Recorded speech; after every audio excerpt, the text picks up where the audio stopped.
When we come home from a long day of teaching kids or laying pipe, we find a long list of responsibilities just waiting for us at home, like wrangling our kids or taking them to their activities, cooking a meal, doing the laundry, or just picking up everyone else's shit. And how do we decide to use the minute amount of free time that we actually do have? We gave ourselves yet another job and we started a podcast. We wanted a space where we could talk about the things we love, such as sports, movies, music, and our families. And we also wanted a place to vent about the things that bother us, like our coworkers, or if our favorite team missed the playoffs in the last game of the season, or if McDonald's decides that they don't have any large lids, even though they're a huge company that should never have that problem. You know, when I think of the dynamic of our podcast, I think of myself as like the tough power forward like Owen Nolan, where you kind of remind me of a speed finesse type player like Patrick Marleau. I see what you're saying. When I look at our dynamic on the podcast, I see myself like Thierry Henry, smooth like butter on the pitch, ready to score that goal. And I see you like Zinedine Zidane, ready to headbutt any asshole that gets in your way.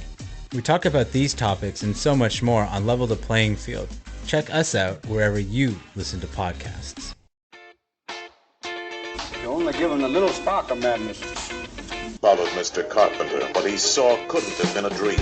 It was too real. But it couldn't have been true either. It was too deliciously frightful. Frank, that's yesterday. Old times are only good when you've had them. Night after night, all alone. Daddy's all pent up. Let's freak. Irrational thought. Everyone in this room is now dumber for having listened to it. Why, hello, and welcome back to the Film Spark podcast. Or for this week, should I say, welcome back to Ebony's going to get completely roasted by a very specific fandom online. This week, I'm sure as you've clicked on the episode, you can see that I've done Star Wars. May the 4th, makes sense. However, I've never seen anything Star Wars related other than a couple of clips online. I know nothing about the lore and I've never been a fan.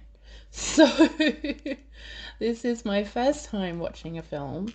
I have done A New Hope.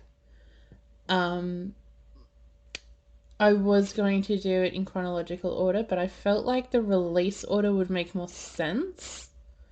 Not storyline-wise, and I'll get into that, but more so I can sort of get the feeling of how it was when these films were released. And considering this was the first one, I can sort of put my shoes into those who went and saw it when it first came out and get that same sort of feeling, which I'll dive into a bit later on, but I find it kind of helped me grasp how to really dive into the film and do this episode really. So with that being said, let's just dive into it. Now, I'm very aware that I am touching something very sacred. I understand that there's a lot of people out there who probably not going to like a lot of things that I'm going to say. Please be aware, I am still human. I am very aware that I'm putting myself in the firing line here. But just remember, we're all people. I don't need more death threats like I did for saying I don't like Halloween, like the movie. We're not doing that, okay? If you love this, hats off to you. I'm by no means saying no one else should watch this. I'm just giving my thoughts as a first-time watcher, a first-time viewer of the film, the series, whatever you want to call it. And that's literally all there is to it. So, with that being said, in relation to me watching it in release order versus chronological order, I kind of surprised that it got as big as it did from the get-go. Because going into this in the mindset that this is a brand new thing for me, let's pretend I'm back in the day when this was first released. The promotion for it back then was not, here's this film, this is going to be part of another film, and this is going to be part of a series, and this is going to make more sense down the track. You're watching this as a standalone film. And the thing is, watching this as a standalone film, it does not do it any service whatsoever. Not at all. Because from the get-go, from the very start of the film, I felt like I should have already had some sort of backstory and understanding of what was going on, and I have nothing. Nothing at all. And I know there's people who are going to be like, well, you should have watched it in chronological order then. Well, no, because that defeats the purpose of doing this. If you're putting yourself in the shoes of the people who watch this for the very first time, I want to get that feeling and that understanding that of what it is that I'm watching, and not, oh look, I'm going to put this in chronological order and just watch everything go by. Like, because that's not how it was released. That's not how it came out. Not everyone had that luxury. A lot of the old school fans are the fans because they watched it from day dot and as it was released. And to be fair, for me and the way my brain works, I find that very confusing. Because I want to go into a film and I want to be able to understand what I'm seeing. Now, I'm all for subtlety and nuances and meanings behind things. Like, I understand that side of things. But going into a film that is clearly made to be the middle of other films didn't make any sense. The text, first of all, almost came across like it was a recap, even though you'd never seen anything before it. Actually, you know, the best way to describe it, the first half of this film felt like a TV show.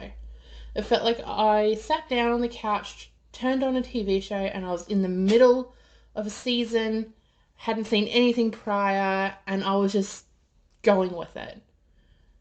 And in some aspects, that's great. It works. I don't think it works with this film. Now, I'm not here to sit and shit on everything because I didn't hate this film by any means. I'm actually, theoretically, I should have really loved this. I loved anything space. I'm big into fantasy. I'm big into sci-fi. I'm big into shit like Doctor Who and stuff like that. But this just didn't gel well with me. The plot and the storyline didn't gel well with me. The characters, I think, are phenomenal, and I think that's the best thing about this film was the characters. Not the actors, and I will get into that, but the characters, who they were, what they represented, all that sort of stuff. By far, the best part of this film. My favourite out of everything, which I was told later on, because from memory, I don't think they ever mention this in the film, because I'm fairly certain you're supposed to already know who they are before you even get to the film, and the film was the first one released. But anyway, going around in circles. You guys are going to butcher me if I butcher these names. I think it's the Jawas? Jawas? I don't know, I'm so sorry.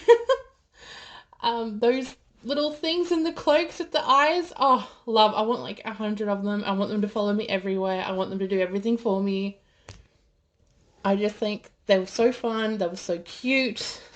Little mischievous. Top notch. Fantastic. And the bromance, I think you can call it a bromance. I don't know what the word would be, considering they're like, was it like cyborg, robotic sort of thing? But C3PO and R2D2 should be the main characters of this whole series. I'm sorry, I know I'm breaking hearts. It's not Han Solo, it's not Luke Skywalker, it's not Leia, it's Ben. I just still can't get over the fact his name is just Ben. Like, you spend all these years hearing these things about Star Wars, and then you sit down to actually watch it, and the dude's name is fucking Ben. It's not Obi-Wan, it's just Ben. It's like, no wonder everyone goes by or calls him Obi-Wan, because Ben's just doesn't sit well. I'm sorry to anyone named Ben out there. But for such a huge character in the series, and his name is just Ben. Oh, that will never get old to me. But yes, the relationship between C3PO and R2D2 is by far my favorite thing in this whole film. I find the really witty banter. I find sort of trying to piece together what R2-D2 was saying. So, like, when C-3PO was, like, answering him, and you're sort of putting the sentences together, I just find that a lot of fun. Yeah, like, I could easily watch 2 hours of just them two on screen. I think they're fantastic. I think they're really well thought out. I love that, they have, I suppose, orders. They have their things that they're supposed to do and help people with, and I just thought that was a really fun aspect to the movie. But going, oh, I'm going to get roasted for this. Going by the actors, okay, I just want to put it out there. I am not dissing anyone, okay? I think they're all really great actors. I've seen them in other films. I have nothing against them as actors. However, Mark Hamill in this film is a little over the top. There's a few moments here and there where the camera is zooming in on his face, or you get like a side shot or like a side profile of him. And I don't know what it is, but it's like something switches in his brain and he's like, oh, I'm on camera, do something. And he makes these weird facial expressions, or he's just so over dramatic with his like reactions to things. And it's like, dude, tone it down just a little bit. Tone it down just a little bit. But speaking of Mark Hamill as Luke Skywalker, the first half of this film is just people yelling out the name Luke. Who is it? It's his auntie and uncle, if I remember correctly, that he lives with. And the auntie, my god, she is so annoying. Luke! Luke! Luke! Like, we don't need that so many times. Like, come on. We get the point. His name's Luke, you're looking for him. So, like, once or twice, and then we don't have to hear it ever again. But no. For whatever reason, we felt the need to put that same sort of scene in multiple times between the auntie and the uncle yelling out the name Luke. It was overkill. Like, you could easily shorten this film and still have enough in it to grasp people's attention, but that's neither here or there. But speaking of actors, and actors I absolutely adore and absolutely love, I had no fucking idea Peter Cushing was in this. At all. No one ever told me. I was like, that alone would at least pique my interest a little bit. The dude is a horror icon. Absolute legend. Knocked it out of the park as usual. This guy does no wrong, okay? Peter Cushing, like, top-notch acting as usual. And I found it funny. I was reading an article on him in relation to the Star Wars. And he's like, oh, I wanted to do something different that I think my fans would also enjoy. And I think it was a really smart idea, because with the whole sci-fi, alien, planets, whatever you want to call it, side of things, it does cross over into the horror. It crosses over a lot. And I think he made a really smart decision by taking on this role, and kudos to him. The dude's a legend, okay? There's nothing bad I can say about Peter Cushing at all. But, in relation to scenes and favourites and such, I really enjoyed I think it's like a bar, like the bar scene. Or the cantina. Like seeing all the different costumes and the aliens and the makeup and everything. I think that's a lot of fun. I absolutely adore James L. Jones, who I always knew voiced him, Darth Vader, but I did not know it wasn't him in the suit. Looking back at it, I should have known. The suit just doesn't quite suit his body shape. But I thought it was really interesting that they still wanted to keep his voice. So they used someone a bit taller and thinner to portray Darth Vader while he still did the voiceover, which I thought that was really interesting. Like I said, you guys, this is my first time diving into this world, so there's a lot of stuff that you guys are going to hear me say that you're like, I already knew that. How didn't she know that? This is common knowledge. To me, it's not. I've never even dipped my toe in the water. I've never watched any Star Wars shows. I've never played the games. This is all brand spanking new. So just come along for the ride.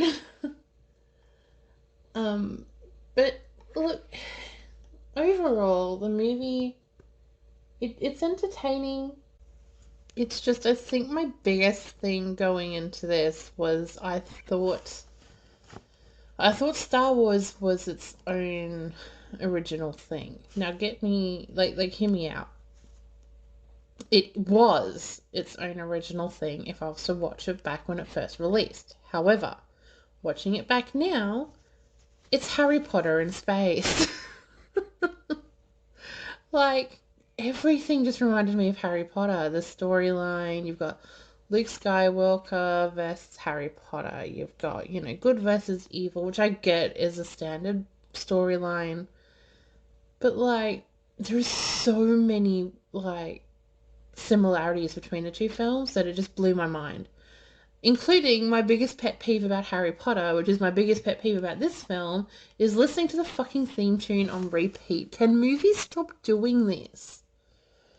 I beg, please stop using the fucking theme song throughout the whole film. We know what we're watching. We know if we're watching Harry Potter, you're going to get the dun dun dun dun dun dun dun. You're going to get that bullshit. We know with Star Wars, you're going to get the same sort of thing with their theme song. We don't need it replayed over and over and over and over and over in films. We get it. Get a fucking soundtrack, soundboard. I don't know. Just get something. Just get something to just break it up. But going back to the main point I'm making with the Star Wars versus Harry Potter, there's just far too many similarities for my liking. And it sort of makes me lose even more respect for Harry Potter. Because I like the films, but I don't love the films. But with just how similar this is, it's just sort of thrown me off a bit. But, you've got the orphan boys, you've got the auntie and uncle that's hiding information about the parents. You've got the antagonists that both have, names with V. Jesus, what else have you got? You've got the tools, so it's the wand versus the lightsaber. There's just way too many similarities. So by the time I got a third of the way into the film, I just sort of felt like I knew what I was watching. I was like, okay, this is just Harry Potter all over again. But, look, I'm not going to sit here and hate on a film that's beloved by so many people. I don't hate this film. I enjoyed it for what it was, but it's not my cup of tea. Is it something I'd watch again? Not on my own. If someone was watching it, I would sit and watch with them.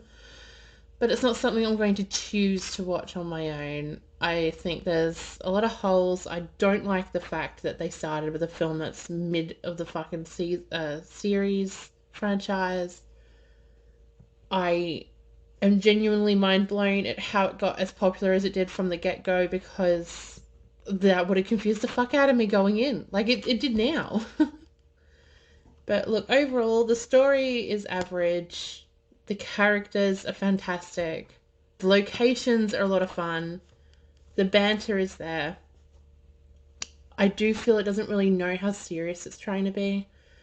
It's too serious at times, but then it's try-hard comedic at other times, and there's no real balance, and I don't like that. However, overall, I have rated this 2.5 out of 5. Because it's dead center. It's I don't love it. I don't hate it. It's not as bad as I thought it was going to be, but it's not as great as what people tell me it is either. So, Star Wars: A New Hope. That's it, guys. 2.5 out of 5. Great cinematography for what it was back then. A lot of fun. A lot of great costumes. Fantastic characters. But average performance by Mark Hamill and average storyline, to be honest. And I think that's all it comes down to. If you guys are part of the fandom and adore this film, by all means, hats off to you. I'm not one to sit here and be like, do or don't watch this film because I said so. I'm merely giving an opinion. If you watch it and adore it and love all of the 1,001 films there are and TV shows and games and everything else, then that's fine.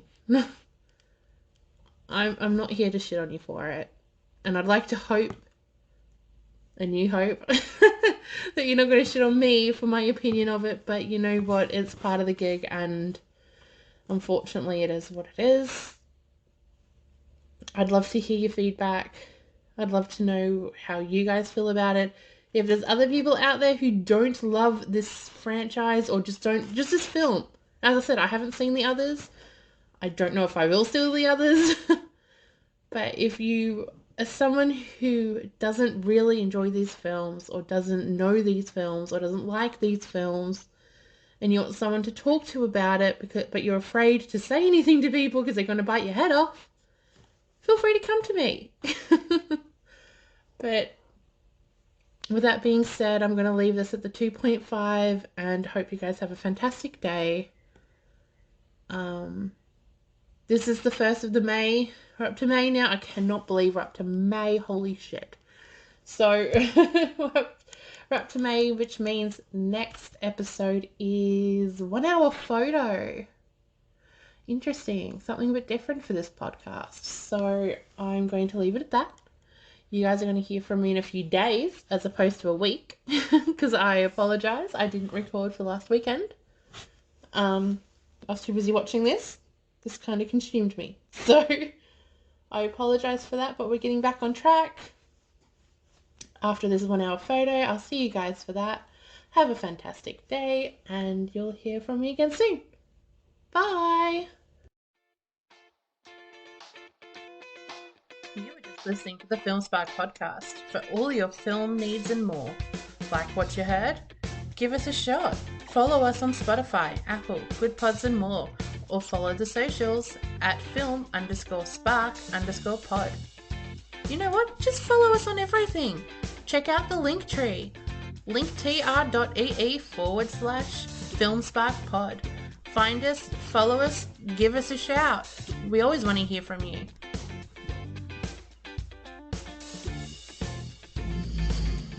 You're still here? It's over. Go home.